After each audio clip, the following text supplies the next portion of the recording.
이제 챕터 2까지는 내부의 부품에 대한 부분이었고요.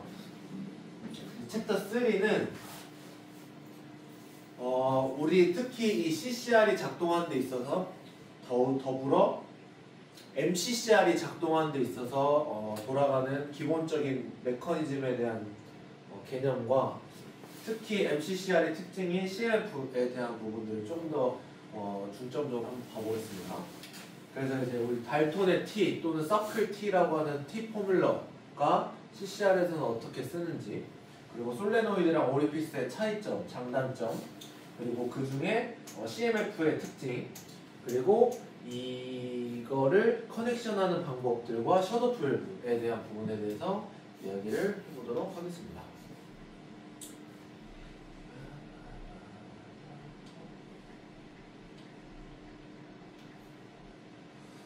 자, 그래서 우리가 알고 있는 이 T 포뮬러는 우리가 항상 뭐 나이트록스 때부터 나오는 너무 쉬운 개념이죠. 이 중에 저희가 쓰는 개념들이 좀 몇 가지가 있는데, 일단은 MOD라고 보통 하는 맥시멈 뎁스는 이거 너무 쉽죠, 이 부분에 대해서는. 근데 이제 우리가 쓸 때 두 가지 개념을 여기서는 씁니다. 근데 이제 이 개념을 CCR 다이빙할 때 어떻게 적용하시는지를 한번 이제 다 질문을 한번 드려볼게요. 일단 첫 번째는 셀 베리피케이션이라고 하는 셀 검증의 방법입니다. 그래서 셀 검증의 방법은 어떻게 하냐면, 예를 들면 우리가 딜런트 탱크를 EAN 32%를 가져갔어요. 근데 이거를 수면에서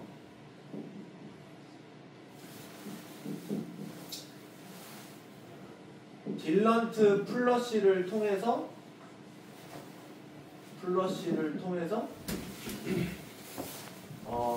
내 유닛 전체를 다 딜런트로 만들었어요. 그렇게 되면 내 컴퓨터에 보이는 숫자는 칼리브레이션이 잘 돼 있다고 하면 이렇게 나와야겠죠? 뭐 이건 너무 당연한 거죠. 이 셀 베리피케이션이라고 하는 거를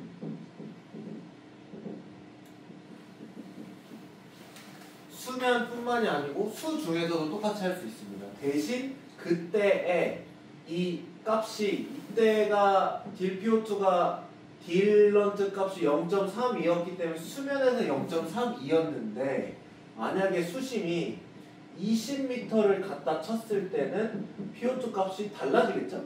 그러면 3배가 될 테니까 0.96이 될 거 아니에요? 그 상태에서 내 유닛을 전체 딜런트로 플러시를 하면 얘 또한 여기가 0.96이 보여야 합니다. 그쵸? 그래서 이 숫자를 보이게 하기 위해서 셀 베리피케이션이라는 행동을 할 때는 특정 플러시 방법을 쓰긴 해야 돼요. 그건 아직 안 배웠어요. 근데 중요한 건 이 0.96을 어떻게 알 거냐는 거죠. 왜냐하면 내가 지금 20m가 아니라 23m예요. 그랬을 때 이게 몇인지 어떻게 알아요?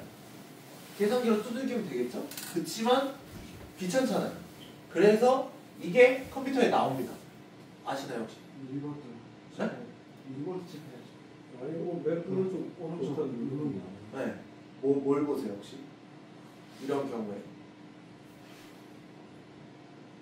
오른쪽 누르면 들어가면 그 수치가 나오거든요. 그러니까 어떤 수치를 보세요? 밀리볼트? PO2 값.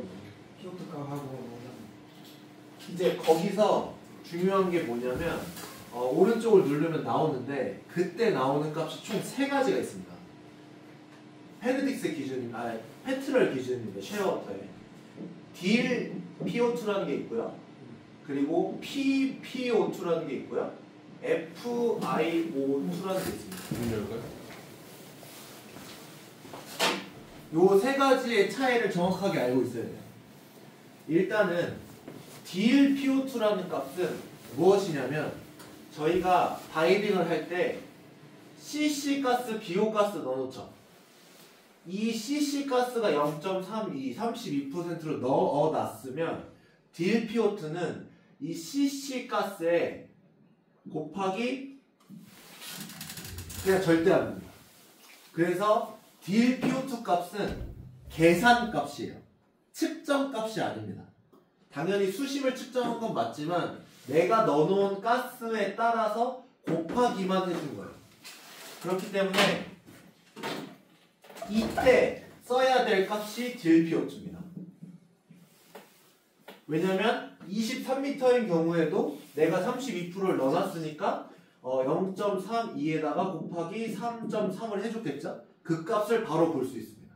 그래서 내 셀이 지금 정확한 걸 확인하고 싶을 때는 내가 이미 알고 있는 기체, 이건 바깥에서 아날라이징을 해서 들어온 거니까 이걸 토대로 내가 있는 수심에서는 내가 보여줘야 할 값이 딜PO2고 이 딜PO2랑 얘랑 비교해서 내 셀의 검증을 하는 거죠.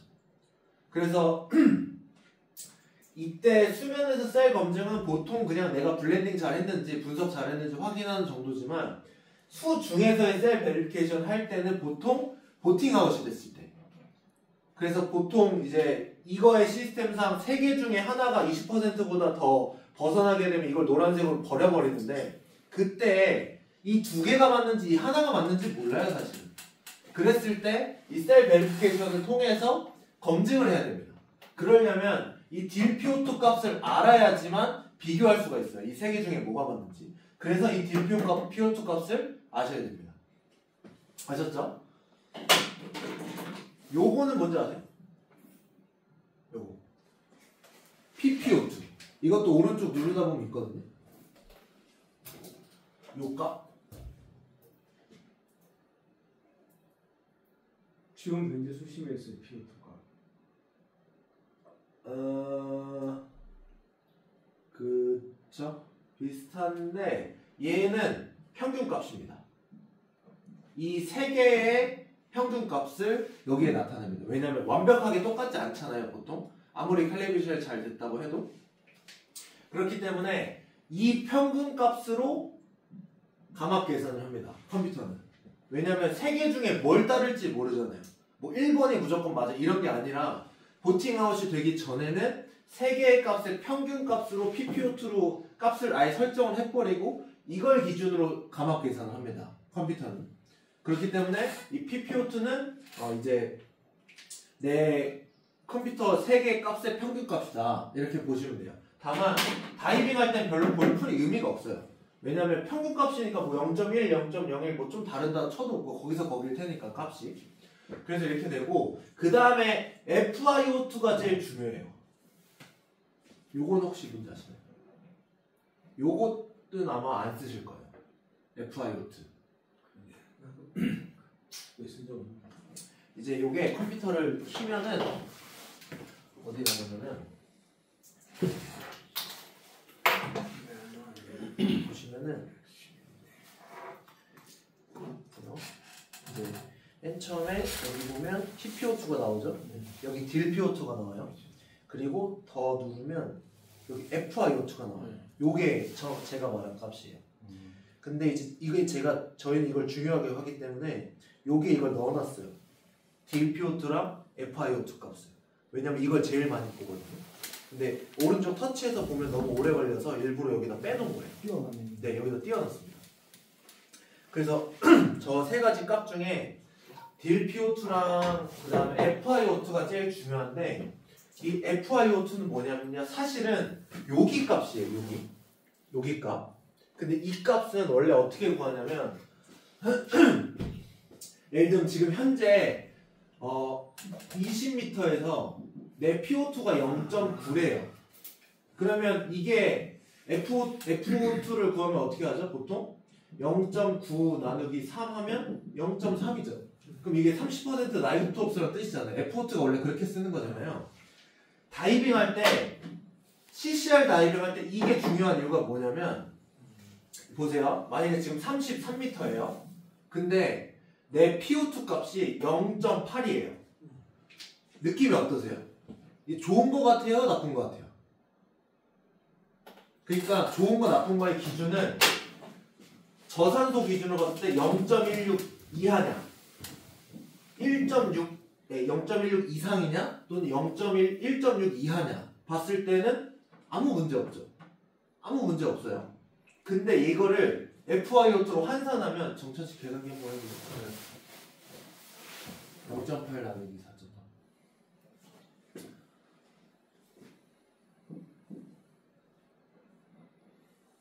0.18. 0.18이에요. 어때요? 18% 나이트록스 쓰고 있는 거예요. 이거 완전 이만큼 바보는 없겠죠? CCR을 쓰는데 에어보다 안 좋은 기체를 쓰고 있는 게 말이 안 되잖아요. 근데 수 중에서는 0.8만 보기 때문에 아무 문제가 없어요. 그렇게 되면 이렇게 되면 무슨 문제가 생길 수도 있느냐? 0.18이기 때문에 0.82예요. 질소가 그쵸? 0.82 곱하기 4.3 해볼래?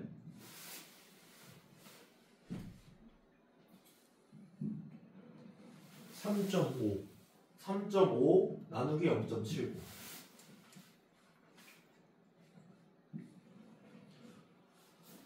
4.4.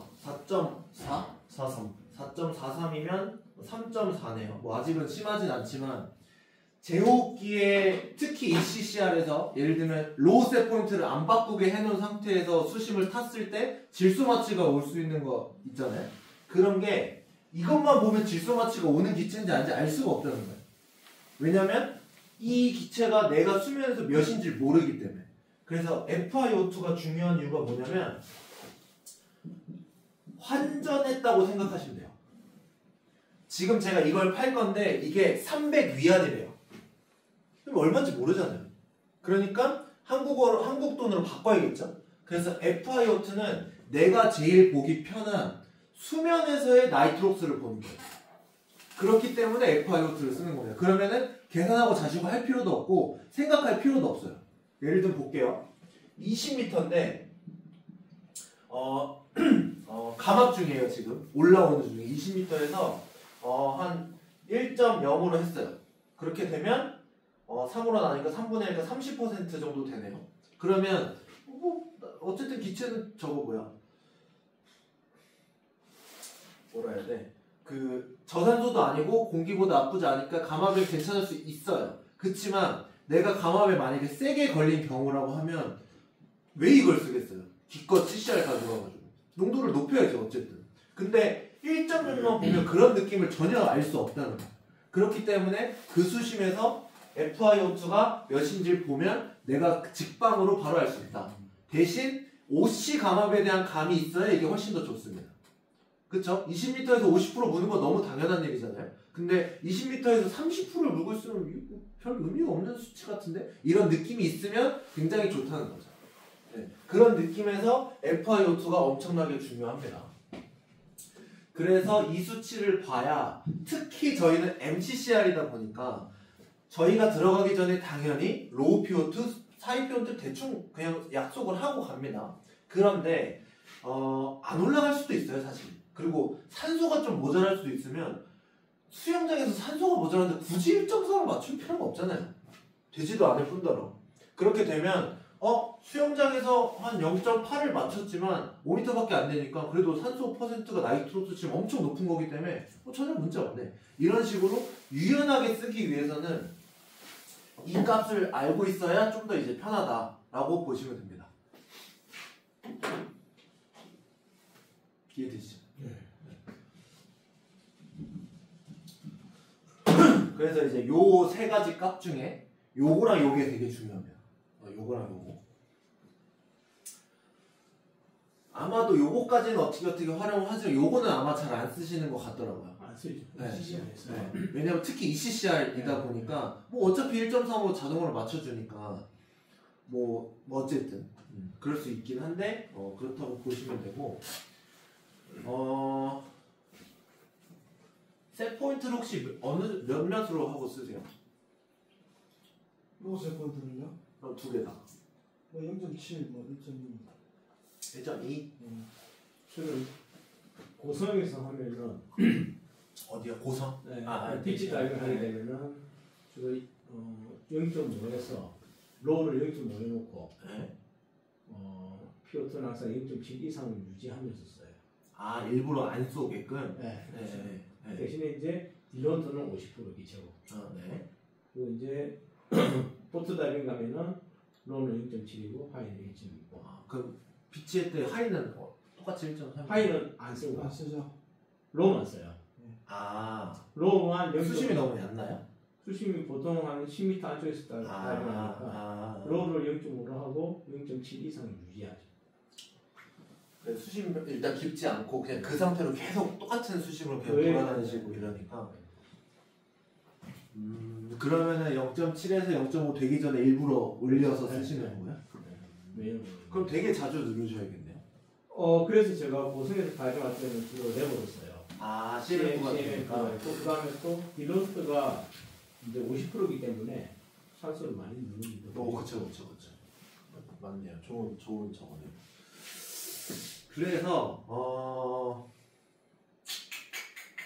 이거는 감압의 정도나 뭐에 따라 다르긴 하는데 저희가 60m 과정을 할 때 MCCR로 키스로 60m 과정을 할 때 하이셋 포인트를 무조건 1.3으로 가져가거든요.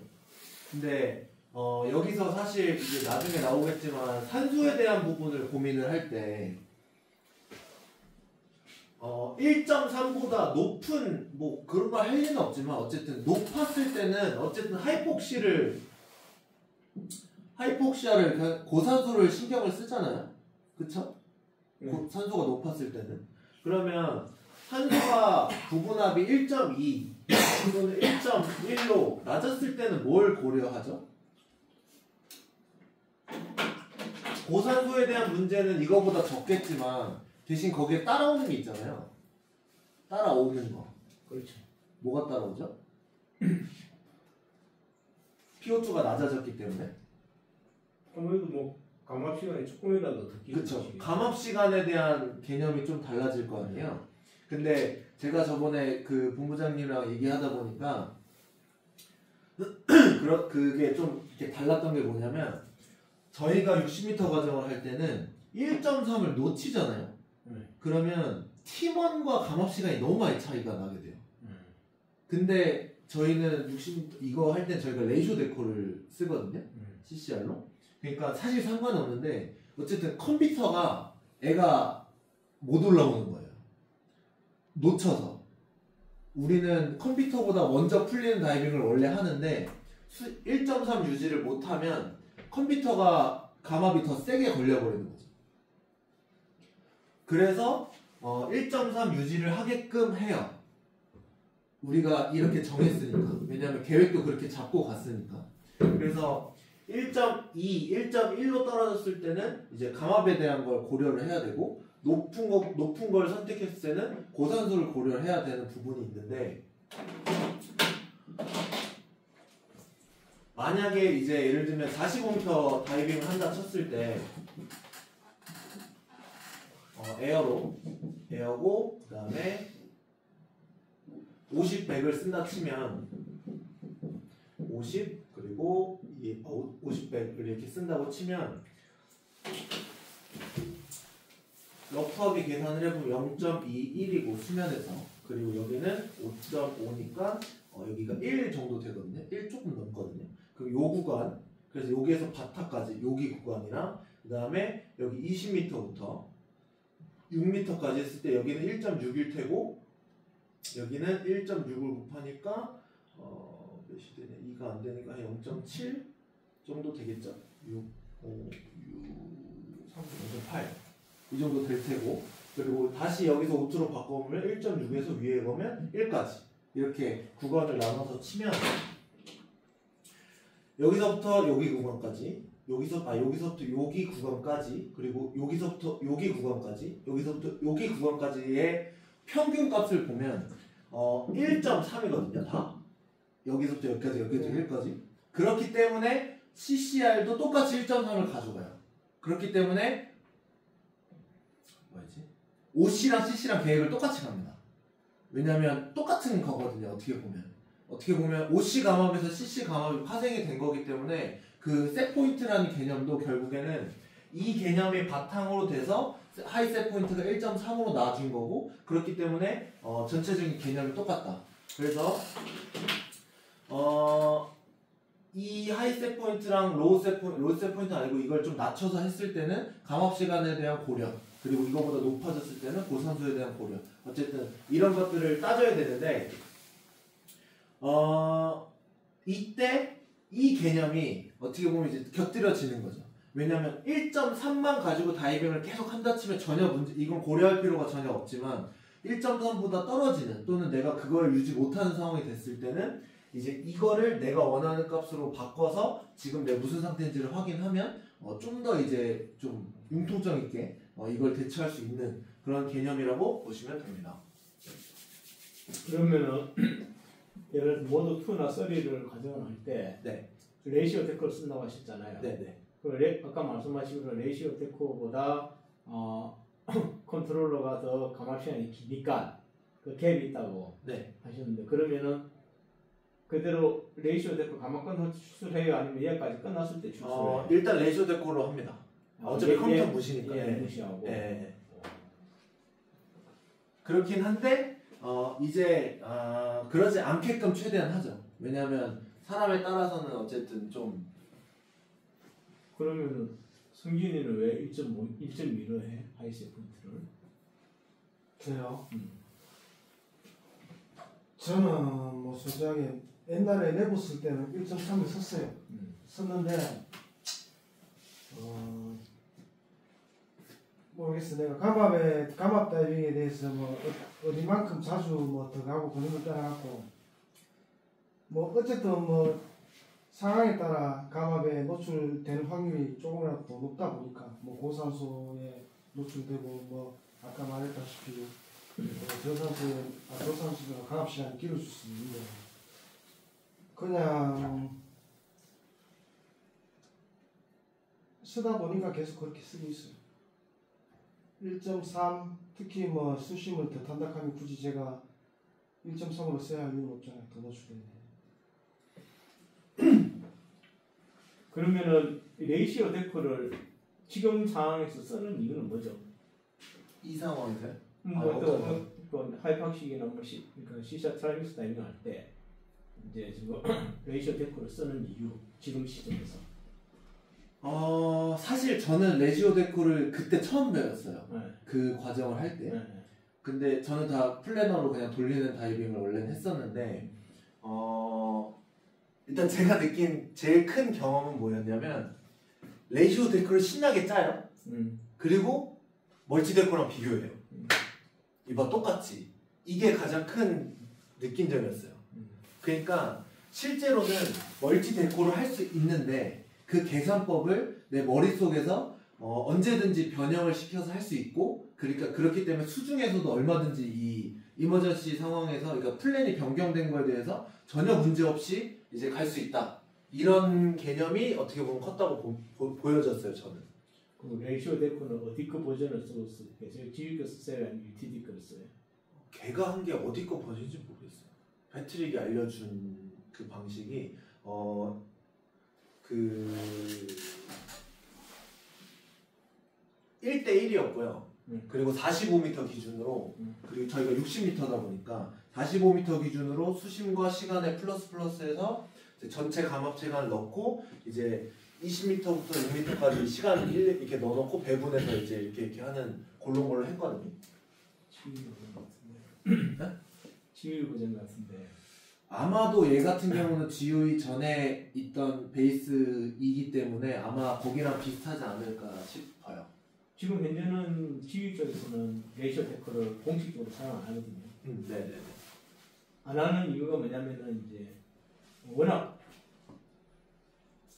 감압 사고가 많이 나니까 안 하는 건데 유일하게 지금 현재로서 거의 쓰고 있는데 UTT 쪽은 쓰고 있는데 UTT 쪽도 계속 버전이 업데이트가 되고 있어요.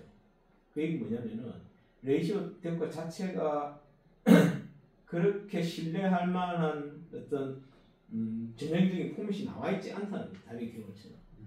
그러니까 문제가 있을 때 계속 업데이트가 되고 수정이 되는 거예요. 물론 이제 좋게 얘기하면은 발전하고 있다는 의미로 볼 수가 있는데 반대로 얘기하면은 그만큼 부정확하고 불안정하니까 계속 또 뭔가를 한다는 얘기죠. 그래서 유튜브인데, 그러니까 저 같은 경우는 사실은 레이시오 데코를 쓰지 않는 편이거든요.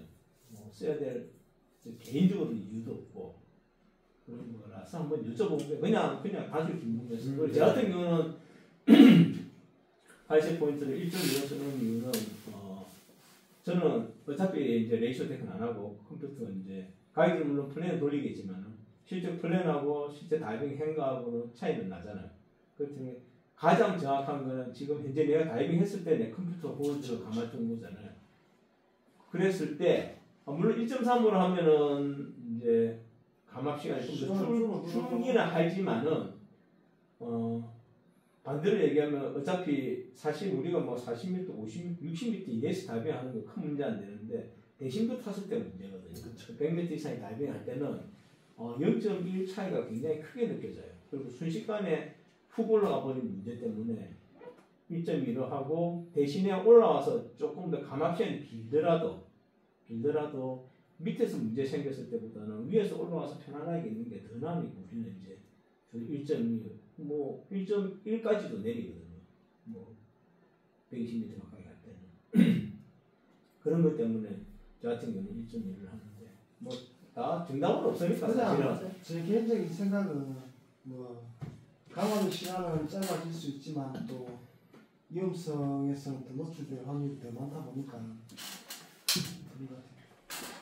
그래서 일단 아마 제 기준에서는 그 다이빙의 정도가 일단 뭐 60m 이상의 대심도나 엄청나게 롱 다이빙이 아닌 이상은 어떻게 보면 이 범위에서는 CNS도 물론이죠. CNS보다는 OTU를 더 많이 어떻게 보면 나중에 되면 고려를 해야 되잖아요. 근데 OTU가 우리가 국내에서 이렇게 다이빙하면서 거기에 해당 사항이 될까요? 그러니까요. 네. 그렇기 때문에 사실 고산소에 대한 걱정을 예를 들면 고산소가 어떻게 보면 여기에서 그냥 단순한 고농도 산소에 노출되는 것과 장기간 산소에 노출되는 것 두 가지를 고려해야 되는데 1.2로 났다고 해서 1.3보다 높아지지 않을 것 그거는 좀 상관이 없는 얘기잖아요. 어떻게 보면 산소를 1.2로 넣나 1.3으로 넣나 그건 고산소 농도가 아니기 때문에 더 높아지는 1.6 이상이 돼야 그 고산소 농도에 포함이 되는 거잖아요. 어떻게 보면. 그렇죠.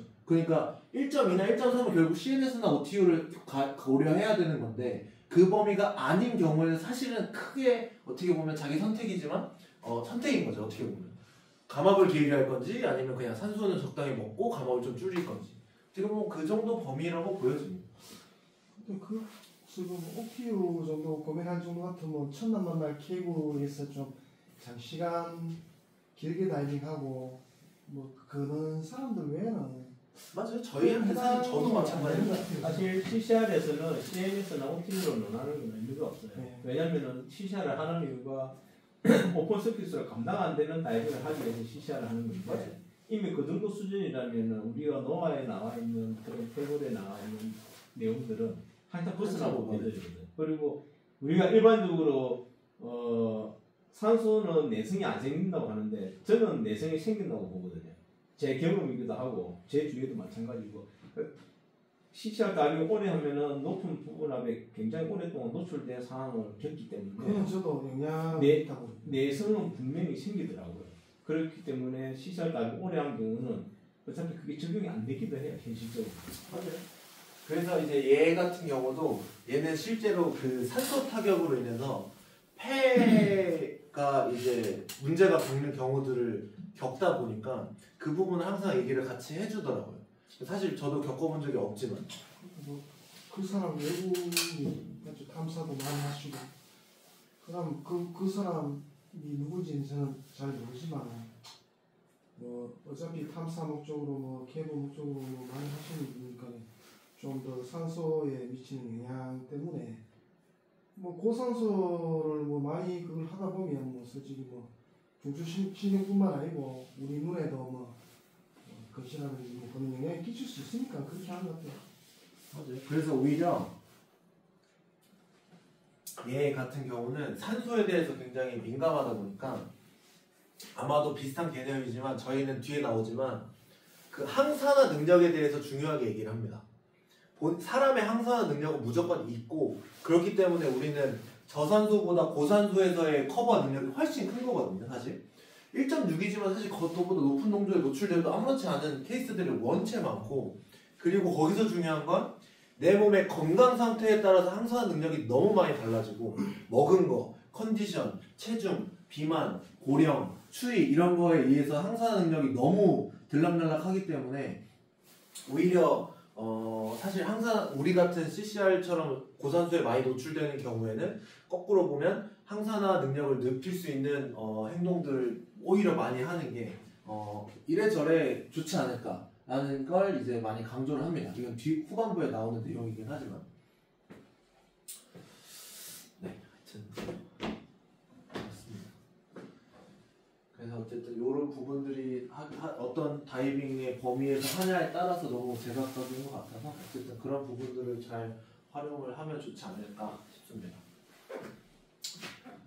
오케이, 그래서 다시 여기로 돌아오면 여기에서 이제 여기 절대압은 그냥 MOD 값으로 우리 나이트록스는 이건 의미가 없고, PO2 같은 경우는 지금 현재 내 딜 PO2를 나타내기 때문에 셀 베리피케이션 할 때 특히 수심 중에는 요거 값을 읽어야 되는데 컴퓨터에 딜 PO2 값으로 나오고, FO2 값은 지금 내가 뭘 숨쉬고 있는지를 알고 싶을 때는 나이트록스로 전환을 해서 지금 26% 나이트록스를 물고 있구나 이렇게 쉽게 전환할 수 있다. 그렇기 때문에 목표하시고, 그래서 다이빙 하실 때 보시면 되게 참고가 많이 됩니다.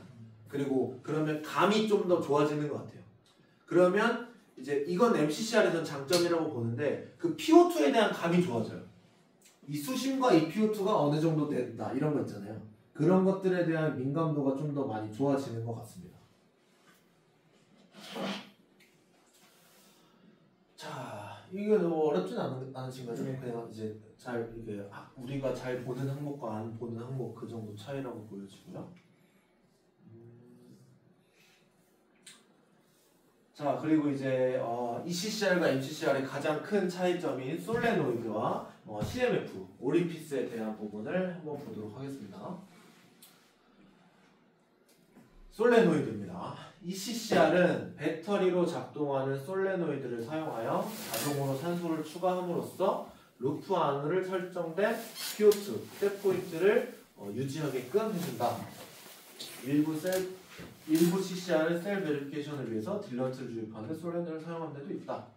무슨 기종이 하나 있다 그랬는데 기억이 안 나요.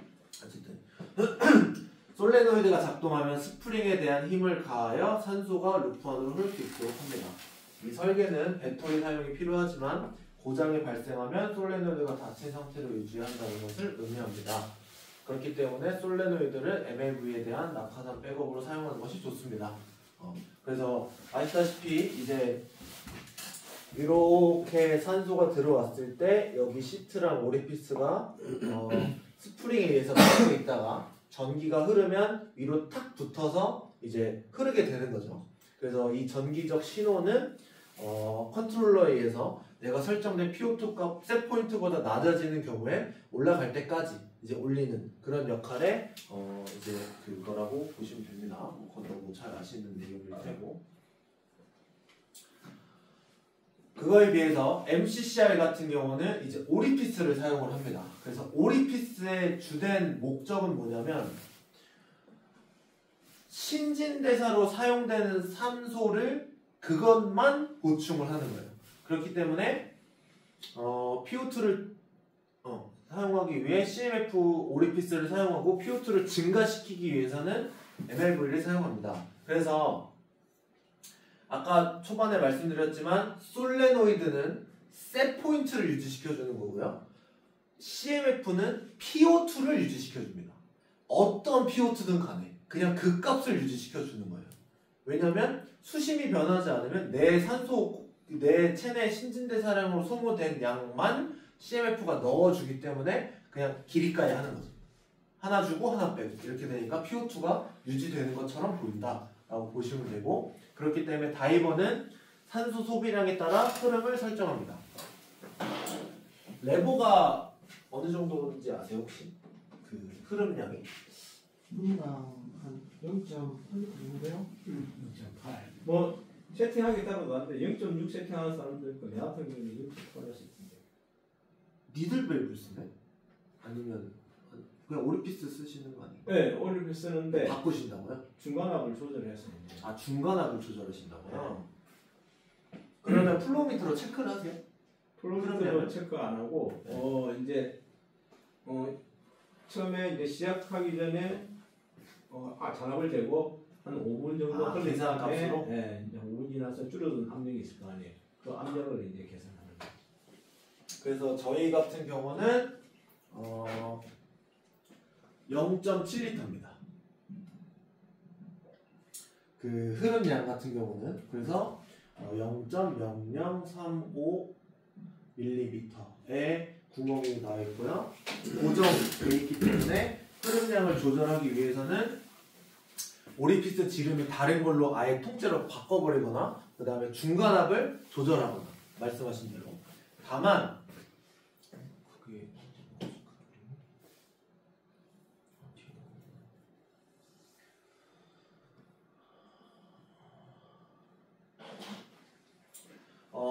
중간압에 대한 부분에서 이제 어느 정도 확인할 부분은 중간압이 증가하면 오리피스로 나오는 산소량은 증가하는 게 맞습니다. 근데 어느 정도 이상 되면 더 이상 증가하지 못합니다.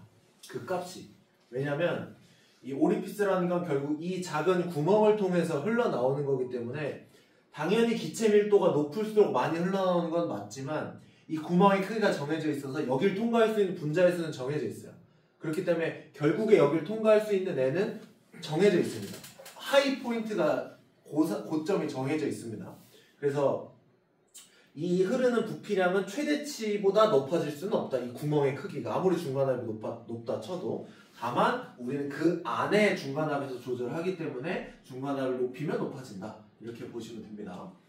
그래서 저희는 이제 0.7리터짜리를 쓰고요.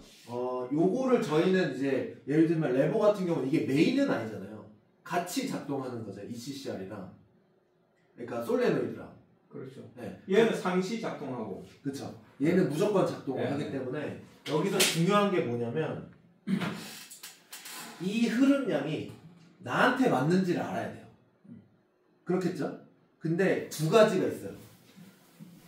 내 몸보다 내 신진대사량이 낮아서 이거보다 덜 쓰는 거. 그러면 PO2가 올라갑니다. 근데 낮은 경우에 당연히 PO2가 떨어집니다. 둘 중에 뭐가 더 짜증날까요? MCCR 다이버로 생각해요. PO2 올라가는 게 짜증이 나요. 맞습니다. 이게 완전 짜증납니다. 대신 이거는 못 느낍니다.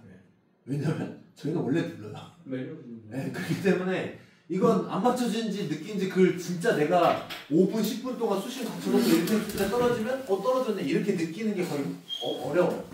근데 올라가는 건 좀 드문 일이거든요.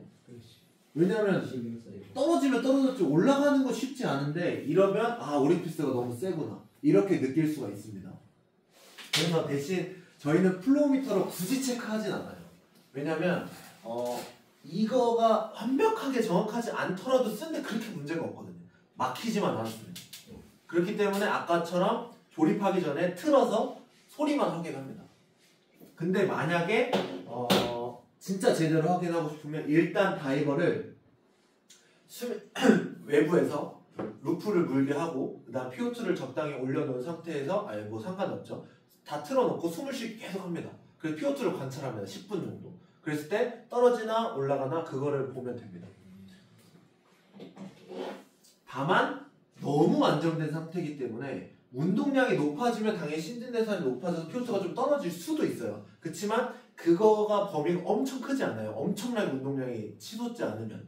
왜냐면 우리가 다이빙 중에는 사실 운동량이 많다고 보긴 좀 어렵거든요. 뭐 역조류를 찬다거나 누구를 끌지 않는 이상. 그렇기 때문에 그런 경우에 이렇게 해서 체크를 한다라고 보시면 됩니다. 그래서 정지 상태, 좀 더 자세히 얘기하면 수심이 변하지 않는 상태에서 PO2를 유지할 수 있고요. 수심 변화 또는 신체 활동 증가는 PO2 유지를 못하게 만듭니다. 왜냐면 수심이 변하면 뭐 당연히 유지가 못하는 거 당연하고 그 다음에 운동량이 증가하면 그것도 당연히 유지 못하고 그렇기 때문에 눌러야 된다라고 보시면 됩니다. 그래서 저희는 고정된 IP 중간압을 쓰는 걸 쓰고요. 니들 밸브나 하이브리드, 요게 이제 레버 같은 경우고, 니들 밸브가 그 팬텀의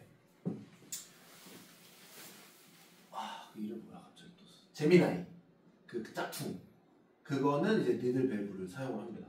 근데 니들 밸브는 저희는 사실 별로 추천을 안 하고 별로라고 생각을 하는 게 CMF를 조절할 수 있는 거는 좋지만 그 조절의 실수로 인해서 오히려 어떻게 보면 더 안 좋은 일들, 그러니까 사고가 생길 수 있는 리스크들이 좀 있기 때문에 이 조절하는 값에 따라서 때문에 저희는 굳이 이제 니들 밸브는 사용하진 않고 고정된 IP 값에 이걸 합니다.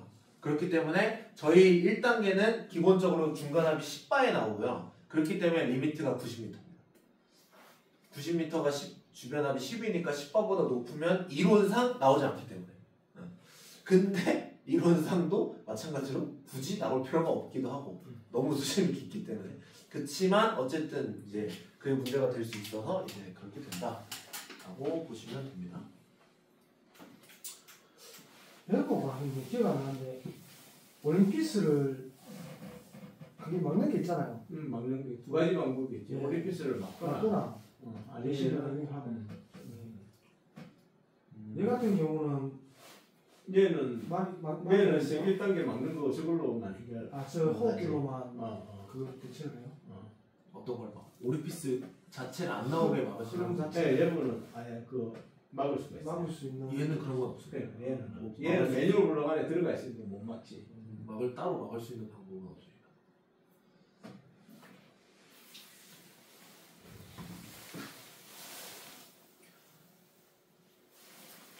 그래서 기체가 오리피스를 통해 흐를 수 있는 최대 유량을 초과할 수가 없다.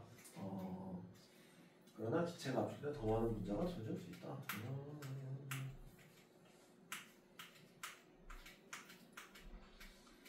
그래서 수심이 증가하더라도 중간압이 증가해서 흐름량이 바뀌면 안 되기 때문에 고정된 IP에 2차 다이프램이 플렉시블하지 않은 딱딱한 호흡기를 사용을 한다라고 보시면 되고, 요 부분이 광물인 거 아세요 혹시? 이거 원래 금속이잖아요. 그렇죠. 오리피스가. 네. 여기는 광물로 돼 있어요. 돌 같은 광물질로. 그 입구 요 구멍만. 왜 그러냐면 이게 금속이 되면 흐름 때문에 열이 발생합니다. 분자가 부딪히는 열 때문에 구멍 크기가 달라질 수 있다고 해서 이거는 열의 영향을 받지 않는 이제 광물질로 여기가 되어 있다고 합니다. 요 구멍 크기가. 근데 이거 막히면 어떻게 청소해요? 뺄 수가 있어요? 일단 뺄 수 있고요. 그리고 세척기 돌리고. 초음파거든요. 네? 초음파. 지금 팁 클리너 있잖아. 빼는 거 아니야? 근데 문자가 뭘로 찌를 수 없어요. 그것과 하면 말 그대로 금속이 아니기 때문에 뭐가 안 돼요. 그냥 무조건 세척해야 돼요. 초음파로 돌리고 이렇게 불빛이 이렇게 보야겠네. 확인이 안 됩니다. 육안으로. 대고 봐도요. 네. 왜냐면 그 구멍 앞에 메쉬가 있어요. 이렇게. 메쉬가 이렇게 쳐져 있어가지고 안에가 안 보여요. 다 보이네. 시각이 저것도 빼고는 안 했어요. 저 오리피스를 네, 맞아요. 근데 이제 이것도 두 가지인데, 일단은 그렇게 수리가 너무 쉽고, 두 번째는 이거는 사실 꼭 권장할 만한 사항은 아니긴 한데, 이 피스가 막혔다고 해서 사실 MCCR 다이브는 엄청나게 크게 빼버리면 되지. 바로 문제가 되지는 않습니다. 사실. 빼버리면 되지. 그치만 불편하죠. 그리고 특히 하고 있겠지. 자주 눌러야지. 네, 자주 눌러야 되고 그런 케이스가 있었어요. CMF가 막힌 사이드와인더 강사가 사고가 난 적이 있어요. 너무 믿었네. 이제 막히고 상황이 너무 안 좋았던 거예요. 다른 교육 중이었어가지고 상대방을 잡고 뭐다 자기가 저 상태에서 죽었어요. 그냥 표도 모니터링 못했네. 네, 그러니까 그거는 사실 되게 어떻게 제가 듣기로 되게 그냥 하는 사람이 아니고 되게 많이 하고 뭐 잘하는 사람이라고 했는데 어쨌든 첫 번째 시작이 CMF가 막힌 상태로 다이빙을 했었어가지고 사실 저거는 별로 좋은 건 아닌 것 같습니다. CMF가 막힌 상태로 다이빙 하는 거. 그래서 제가 딴 건 그 전에 몰라서 했는데 리버티 교육을 받을 때 이미 이걸 쓰는 상태였거든요. 그러다 보니까 솔직히 좀 짜증나는 거예요. 이 솔레노이드가 간섭하는 게. 그래서 셋 포인트를 조절하는 것보다는 그냥 연습 겸 이제 M으로 바꿔서 썼는데 아시다시피 그건 진짜 매뉴얼이고 CMF가 없다 보니까 CMF 그거 뭐냐 오리피스가 있다고 그랬는데 리버티에. 김영 트레이너 리버티예요? 네. 리버티 난 모르겠어요. 김영 트레이너가 없는데? 그날 우리 세미나 할 때 네. 이제 프로장이 계셨고 그때 이제 이쪽 프리다이빙 하는 애들 몸 푸는데 거기 가면 이렇게 관람창이 있거든요. 아 네네. 네. 근데 거기서 얘기가 그러니까 저 오리피스 있는 제품이 이제 레고 있고 레고 외에는 ECCR은 없는 걸로 알고 있는데 김영 트레이너가 있다고 그러더라고. 아 그럼 그래요. 그냥 튜닝하신 거 아닌가? 근데 그것도 지금 리버티도 지금 버전이 계속 업데이트 돼가지고 헤드가 바뀌거든요. 쓰길 수도 있겠지. 근데 또 LLV가 리버티 0 있어가지고 이게 일반적인 나는 솔직히 그게 마음에 안 들어갖고. 어쨌거나 돌아가시 리버티는 안 써봤으니 있다 그러니 그런 거 하고 말았어요. 저는 제가 알기로는 없는 걸로 알고 있습니다. 제가 최근까지 알고 있기로는 그래서 대신 M 모드가 있는데 진짜 그냥 생 솔레드를 끄는 거예요. 그냥 그거 말고는 전혀 아무 기능이 없어서 진짜 내가 말 그대로 그냥 진짜 생 매뉴얼로 써야 된다 보니까 엄청 불편하더라고요. 그래서 보성에서는 웨버 쓰다가 XCC 하시니까 와 돌아뛰겠더라고. 어쩔 수 없지 뭐. 아니 외부 아직 가 있잖아. 근데 그래서 더 쓰면 적으면 됩니다. 저게 안에 구조가 그렇게 돼 있었어. 웨버는 우리 피스 좀 커 보이던데. 그래서 원래 이게 여기에 보면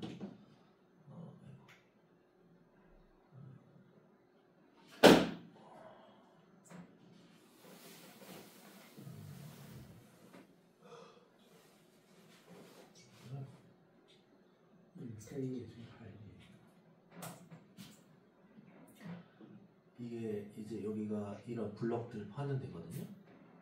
여기 보면 여기 있어요. 여기 보면 이게 0.035, 0.0035 이게 저희가 메인으로 쓰는 거. 구멍 사이즈요? 네. 여기 이렇게 있어요. 이게 절대 안 보여요. 볼 수가 없어요. 그리고 0.003, 0.0025 이렇게 사이즈 선택을 할 수 있습니다. 그래서 이제 이렇게 할 수 있긴 한데 뭐 아직까지는 뭐 딱히 그걸 바꿔야 된다고 점은 없던 것 같고 지금까지 기준으로 봤을 때는 일단 저는 부족하지 않고요. 유지가 되고요. 그리고 한 60kg 초반에 165, 6 정도의 키의 여자분도 올라가진 않았어요. 범위상. 그러니까 생각보다 범위는 너무 크진 않은 것 같아요. 그러니까 이게 좁진 않은 것 같아요. 지금 이 기준을 꽂혀 있는 게 0.0035. 3호죠? 네. 제일 큰 거죠? 크기는 지금으로서 제일 제일 큰 거죠? 네네.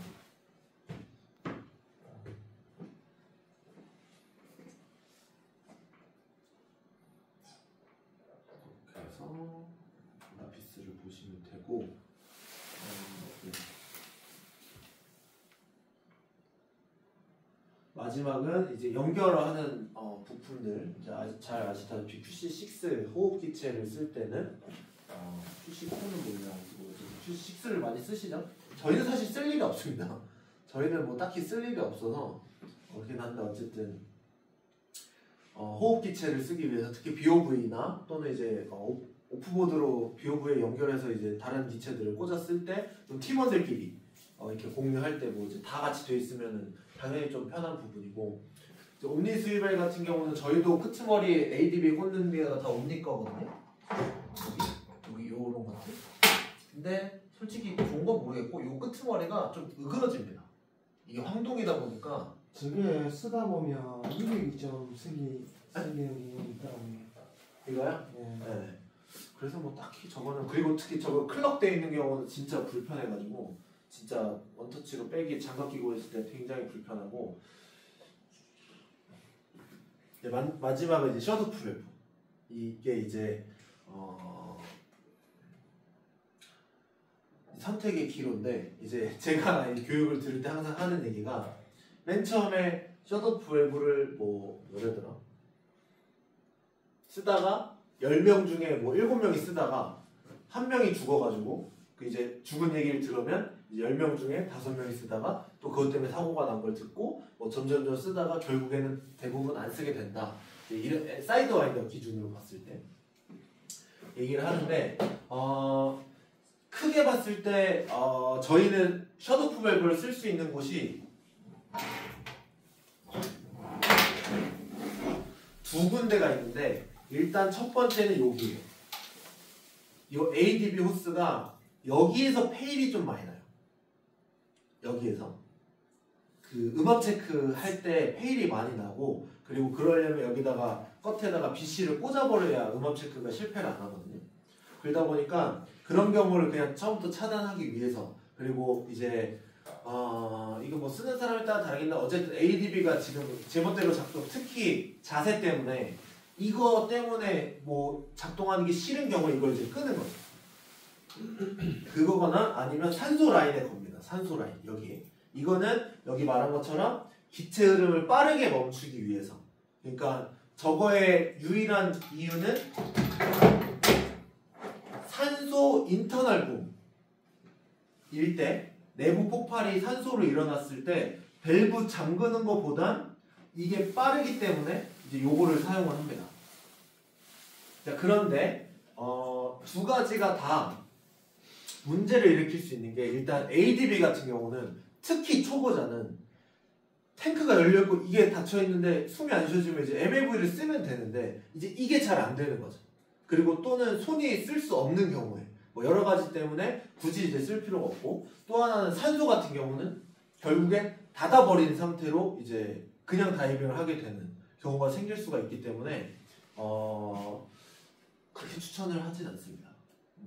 그렇게 되고 특히 이런 경우의 사고는 대부분 수면에서 발생을 하고 루프가 가까이 있는 상태에서 문 상태에서 수면에서 헤엄치거나 뭔가 수면에서 뭐가 문제가 있어서 수면에서 왔다리 갔다리 할 때 이제 이 한 번의 실수로 인해서 이제 사고가 날 수 있는 부분이 꽤나 있다 보니까 굳이 하지는 않고 저도 여태까지 쓰면서 없다고 불편한 걸 별로 느끼지 못해서 굳이 쓰고 있지는 않습니다. ADB 쪽 말고 또 쓰시는 데가 있나요? 셧오프? 그거는 쓰면 없죠. 저기 근데 나 같은 경우는 이제 베일하우스 연결된 QC6에 연결이 돼 있어요. 거기에다가 그렇죠. 그거는 뭐 별 개니까.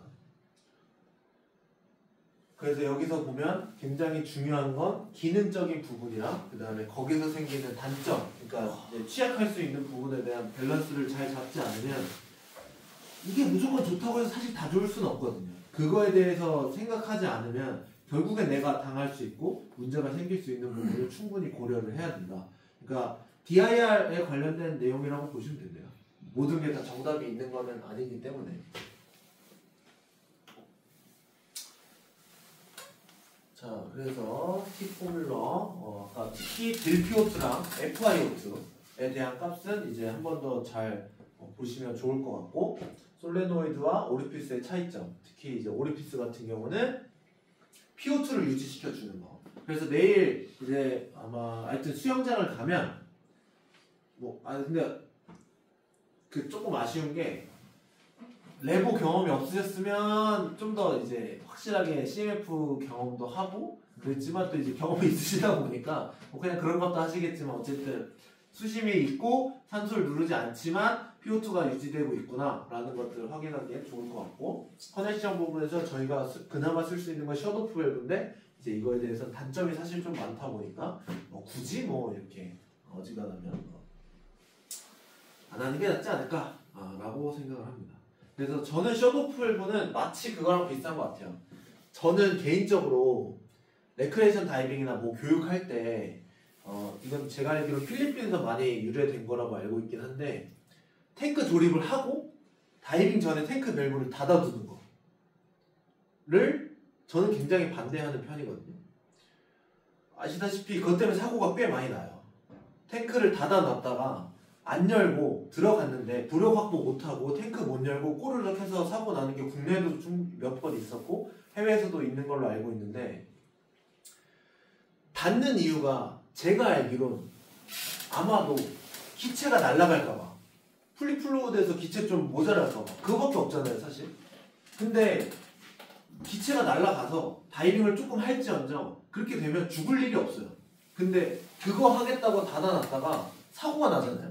그런 것처럼 저도 셧오프 밸브도 새는 대로 안 하면 되고, 그리고 빨리 못 잠궈도 어쨌든 잠그고 그 다음 대처를 하면 되는데, 그걸 좀 편하게 하겠다고 했다가 문제가 되는 건 차라리 그냥 유실해버리고 페이라는 게 훨씬 낫지 않나 하는 생각을 보통 합니다. 그 말씀도 맞는 게, 저 같은 경우는 그냥 숏오프 밸브 사용하는데, 뭐 학생들 뭐 수영장할 때부터 뭐 열고 잠그고 그런 트레이닝을 시키거든요.